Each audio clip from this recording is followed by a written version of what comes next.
The morning mist over the River Thames in London is a phenomenon as old as the city itself, often concealing its secrets under a grey veil of moisture and history. However, the fog could not hide the seismic anomaly detected during routine drilling for the Thames Tideway Tunnel project, a vast infrastructure work designed to modernise the city's drainage system. The project had become London's largest modern archaeological excavation, unearthing thousands of artifacts from the Bronze Age to the Victorian era. Give it a like, subscribe, and share. Let's begin. The engineering team, led by Dr. Malcolm Reed, a geophysicist from Imperial College London, detected an artificial cavity of enormous proportions 60 meters beneath the riverbed, right under the Blackfriars area. The cavity was unusual. It was not a geological fault or a Roman catacomb, but a perfectly geometrical structure, sealed by a layer of tertiary period blue clay that had been deposited 50 million years ago. The only way a structure could have ended up there was if it predated the clay deposition, or if the clay had been artificially deposited over it.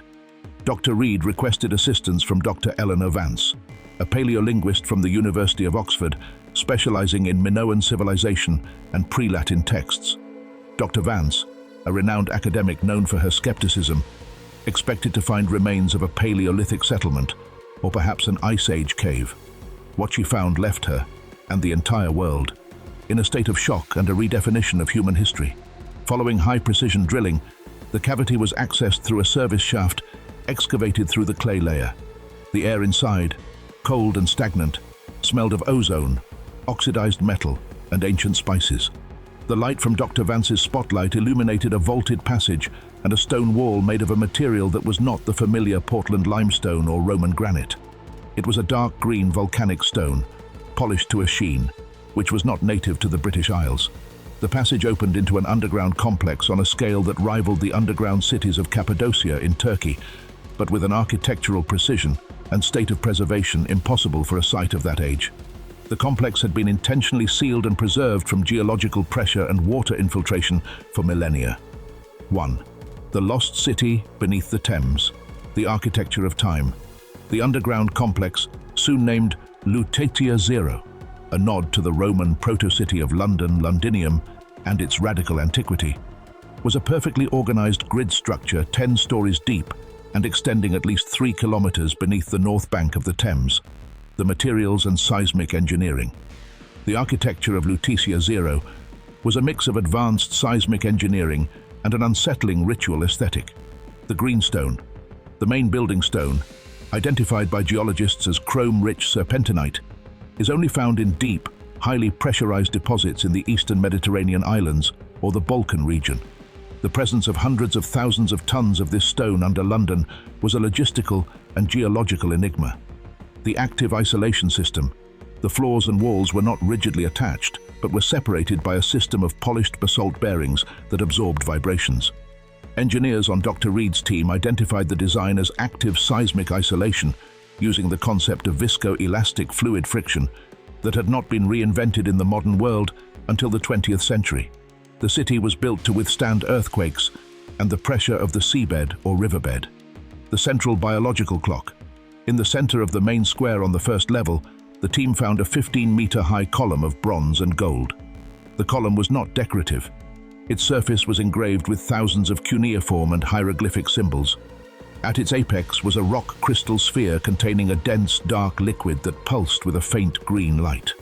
Dr. Reed identified the column as a timekeeping and biomonitoring system that had been running continuously since its construction, drawing energy from underground thermal activity. 2. The impossible dating and the Mediterranean origin.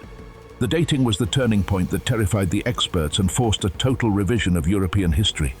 Carbon and the broken chronology. Tiny organic samples were taken from resin remnants on door seals and soot trapped in the city's ventilation system. The samples were sent to 4 prestigious dating laboratories. The results came back with a devastating convergence. The age of the city was between 12,000 and 13,500 years. This meant that Lutecia Zero had been built and operated during the Younger Dryas, the last period of extreme cold, right at the time when Great Britain was supposed to be sparsely inhabited by Stone Age hunter-gatherers and before the land was completely separated from the European continent by the English Channel. The existence of a highly engineered city under the Thames in the 11th millennium BC was a sacrilege against mainstream archaeology. The symbols, Proto-Sumerian and Minoan. Dr. Vance, the paleolinguist, focused on the 10,000 symbols engraved on the serpentinite walls, which functioned as a continuous historical record. The mother tongue. The symbols were none known, but they exhibited transitional characteristics that appeared to be the direct precursors of Linear A script, Minoan, and Sumerian cuneiform. Dr. Vance theorized that this was the mother tongue of the Fertile Crescent and Aegean civilizations, and that the people of Lutetia Zero were the source of those cultures. The origin. The inscriptions told a story of mass migration from a great land submerged in water, an unequivocal reference to the catastrophic sea level rise at the end of the Ice Age. The builders, whom they called the water priests, or aquae sacerdotes, had fled the eastern Mediterranean or some sinking Atlantic coastal land, possibly the inspiration for the Atlantis myth, and traveled to northwest Europe. The revelation was clear. Civilization did not begin in Mesopotamia 6,000 years ago. It began in the North Atlantic or the Mediterranean over 13,000 years ago, and it was an aquatic and engineering civilization that resettled beneath the future London after a global flood. 3. The Biological Archive and the Ark Protocol. The central purpose of Lutecia Zero was not just survival, but the preservation of terrestrial life and biological knowledge against a climatic catastrophe. The Genetic Storage Center. On the 5th level of the city, hundreds of sealed chambers were found that functioned as a seed bank and a DNA archive, with technology surpassing modern cryogenics. Give it a like, subscribe, and share. The silicon tubes, biological samples, seeds, spores, animal tissues, and algae, were stored in crystalline silicon tubes that maintained an internal temperature and pressure identical to the deep seabed, preserving cellular structures without freezing and without risk of crystallization. Scientists dubbed it viscoelastic biological storage. Agricultural engineering. The archive contained over 10,000 varieties of genetically engineered agricultural plants, salt-resistant cereals, high-yield legumes that did not exist in nature. The inscriptions detailed how the water priests used this archive to reseed the earth with advanced agriculture after the Younger Dryas. This explained the sudden and simultaneous appearance of agriculture in different parts of the world, 8,000 to 10,000 years ago, the Neolithic. It was not a spontaneous invention, but an orchestrated reintroduction of advanced seeds by the survivors of Lutecia Zero. The catastrophe record. The 10th level, the deepest, contained the catastrophe record, the history of the water priests' civilization. Pre-human geopolitics. The civilization, which lasted over 5,000 years, had mastered hydraulic engineering, geothermal energy, and star navigation. It was divided into 12 aquatic domains and was based on the principle of cyclic sustainability, using the ocean as its main resource. The Ice Prophecy. The record detailed how they predicted the Younger Dryas 3 centuries in advance, based on the observation of ocean currents and solar cycles. They built 3 arks of knowledge. The one in London was one, and 2 more in undisclosed locations. The city beneath the Thames was the Atlantic Ark, sealed to await the thaw. 4. The Control Contract, the secret foundation of Europe.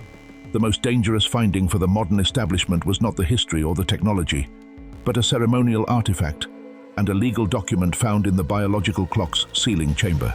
The Crystal Scepter and the Deed of Cession. The artifact was a pure rock crystal scepter with a liquid mercury core inside, possibly an advanced analog computing device. Next to it, there was a serpentinite tablet engraved in the mother tongue of Lutetia Zero and translated into post-Roman Latin. The Ark Contract, 1250 BC. The tablet was a legal contract and an ethical mandate for the descendants of the water priests who had reintroduced agriculture to Europe. The contract established that the guardians of the 3 arks of knowledge had the responsibility to monitor human development and reorient it towards cyclic sustainability in the event of technological deviation or massive war. The contract was addressed to the children of the Green Stone. The Hidden Lineage. The document contained names of lineages, families, that held the mark of the water and were the original custodians of the technology and knowledge. Dr. Vance realized, with a chill, that the tablet mentioned families that still exist today, associated with the aristocratic, banking and royal elites of Europe, and that for thousands of years had secretly monitored and directed the development of civilization, fulfilling the mandate of the Atlantic Ark. The contract implied that the history of Europe and the world was not an accident, but a project directed by the descendants of Lutecia Zero. 5. The geopolitical crisis and the final suppression. The discovery of Lutecia Zero and the deed of cession beneath the Thames provoked a global reaction of panic and coordinated suppression. The fear of the Vatican and the Crown. The Vatican and the British monarchy joined the North Atlantic Treaty Organization, NATO, to take control. The Vatican feared the destruction of the creation theory and the biblical flood narrative, which now had a technological explanation. The British Crown feared the exposure of the hidden lineage and the historical illegitimacy of royal power. The Tantalus Plan, NATO's containment protocol, was activated. The official version was as follows. The site was a massive geological fault that posed a catastrophic flood risk to London.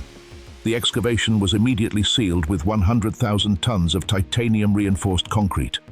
The artifacts, including the crystal scepter and the deed of cession, were transferred to a vault beneath the Bank of England, a location already associated with the contract lineage.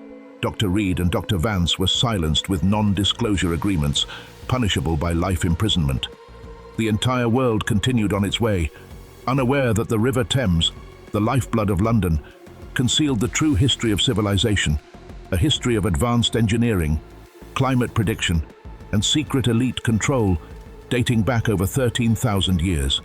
Give it a like, subscribe, and share.